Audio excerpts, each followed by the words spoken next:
মানুষ বড়ই স্বার্থপর রে, বড়ই স্বার্থপর। বুকের মাঝে জায়গা দিলে যতন কইরা ভাঙ্গে রে অন্তর।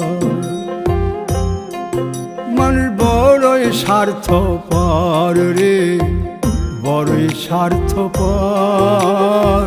বুকের মাঝে জায়গা দিলে যতন কইরা ভাঙ্গে রে অন্তর। অচিনা এক জংলা পাখি যতন কইরা বুকে রাখছি, বুকের পাজর ভাঙ্গা সে যে সাজায় অন্যের ঘর রে, সাজায় অন্যের ঘর। মানুষ বড়ই স্বার্থপর রে, বড়ই স্বার্থপর।